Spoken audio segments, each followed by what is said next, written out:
సంస్థాపనార్థాయ సంభవామి యుగే యుగే. నమస్కారం. శ్రీ శ్రీ శ్రీ ఆచార్య ప్రబోధానంద యోగీశ్వరుల వారికి, జగద్గురువైన శ్రీకృష్ణ భగవంతునికి నమస్కరించుకుంటూ ఈరోజు అక్షర పరబ్రహ్మ యోగము అనే అధ్యాయంలో 3వ శ్లోకం గురించి తెలుసుకుందాం. శ్రీ భగవంతుడిట్లనియే,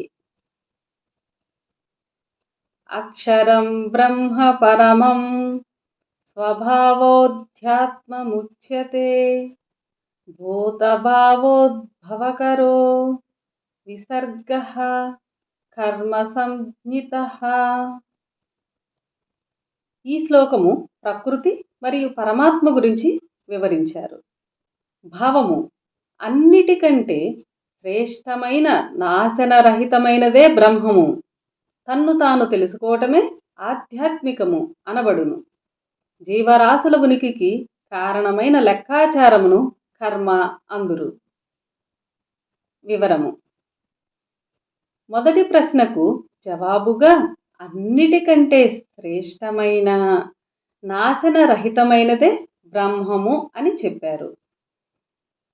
బ్రహ్మ అంటూనే ఏ బ్రహ్మ అని యోచించక కొందరు వారికి ఇష్టమొచ్చిన దైవమును గురించి తలచుకొనుచున్నారు.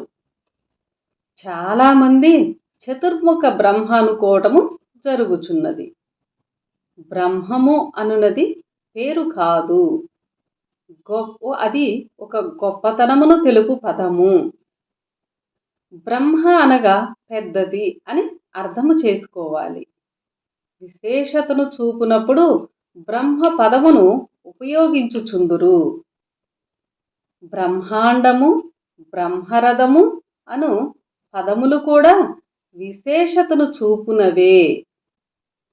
ఇక్కడ అన్నిటికంటే పరమాత్మ విశేషత కలిగిన వాడు కనుక ఆయనను బ్రహ్మ అను పదమును గూర్చి చెప్పారు. వాస్తవముగా జవాబులో చెప్పు శ్రేష్టమైన బ్రహ్మము అనువానికి అసలు పేరు లేదు. అది ఒక పెద్ద విచిత్రమైన శక్తి. ఆ శక్తిని ఏమని పేరు పెట్టాలో ఎవరికీ తెలియక ఇలా బ్రహ్మమని, పరమాత్మ అని, ఈశ్వరుడని చెప్పుకొనుచుందురు. బ్రహ్మానిన, పరమాత్మనిన, ఈశ్వరుడనిన శ్రేష్టమైన వాడు అనే అర్థము.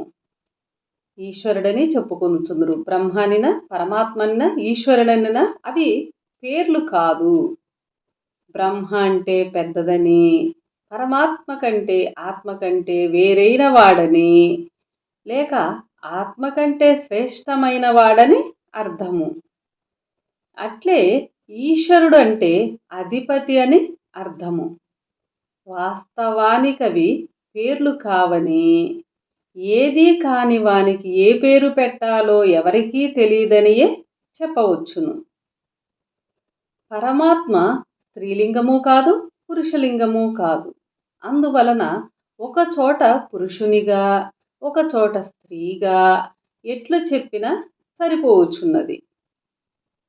భగవద్గీతను చెప్పినది శ్రీకృష్ణుని శరీరము నుండి పలికినది కూడా ఆ శక్తియే. ఇప్పుడు అన్ని ప్రశ్నలకు జవాబు చెప్పినది కూడా అది ఆ శక్తియే. అది 3వ అధ్యాయము జ్ఞానయోగములో చెప్పినట్లు అప్పుడప్పుడు అవసరం వచ్చినప్పుడు మానవావతారములో పుట్టి తన ధర్మమును తెలియచేసి పోవుచుండును. అలా పరమాత్మ శరీరమును ధరించటమునే అవతారము అంటున్నాము. ఆయన ఎక్కడ ఏ అవతారమెత్తాడో కానీ శ్రీకృష్ణునిగా పుట్టి నేను ఫలానా వాడినని స్వయముగా ప్రకటించుకుంటే గాని మనకు తెలియలేదు. ఆయన స్వయముగా శ్రీకృష్ణుడే నేనే అని ప్రకటించుకుంటే గాని మనకు తెలియలేదు. అలాంటి జన్మనే భగవంతుడని వెనక ఎన్నోసార్లు చెప్పుకున్నాము.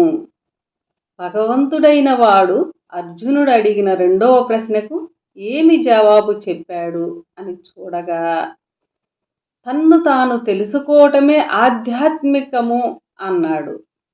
తన్ను తాను తెలుసుకోవటమే ఆధ్యాత్మికము అన్నాడు. అధ్యయం అనగా వెనుతిరిగి చూసుకోవటమని లేక తిరిగి చదువుకోవటమని అర్థము. గీతను అధ్యయనము చేయటం అనగా గీతను తిరిగి తెలుసుకోవడము లేక చదువుకోవటమని అర్థము. అట్లే ఆత్మ అధ్యయనము అనగా ఆత్మను చూసుకోవటము లేక ఆత్మను తెలుసుకోవటమని అర్థము. దీని ప్రకారము ఆధ్యాత్మికము అను మాటకు తన ఆత్మను తాను తెలుసుకోవటమని అర్థము. లేక తన్ను తాను తెలుసుకోవటమని కూడా చెప్పవచ్చును. తన ఆత్మను తాను అధ్యయనము చేసుకోవటము ఆధ్యాత్మికము అను జవాబు తర్వాత కర్మ అంటే ఏమిటి అను ప్రశ్నకు జవాబు కూడా చెప్పారు ఇక్కడ ఈ శ్లోకంలో. కర్మ అనగా జీవరాశులకు సంబంధించిన లెక్కాచారముల పట్టిక. ఒక జీవుడు ఎప్పుడు పుట్టాలి, ఎక్కడ పుట్టాలి, ఎలా పుట్టాలి, ఏ శరీరముతో పుట్టాలి, పుట్టినప్పుడు ఎంత ఏడవాలి, పుట్టిన తర్వాత ఎంతసేపటికి పాలు త్రాగాలి అని నిమిషమునకు ప్రతి సెకండుకు ఏమి జరగాలి అను నియంత్రిత వివరమునే కర్మ అంటున్నారు. ఇది పుట్టినది మొదలు చచ్చు వరకు ముందే లెక్కలుగా వ్రాసి పెట్టబడి ఉండును.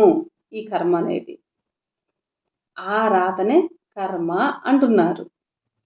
ఈ విషయమై బైబిలులో కూడా ఒక పెద్ద ఆయన యేసుప్రభు ఇలా అన్నారు, నీ తలలోని వెంట్రుకలు కూడా లెక్కించబడి ఉన్నవి. మన తలలో ఎన్ని వెంట్రుకలు ఉండాలి, ఎన్ని పోవాలి, ఎప్పుడు ఏది పోవాలన్న విషయము కూడా వ్రాయబడి ఉన్నది ఇందులో భగవద్గీతలో.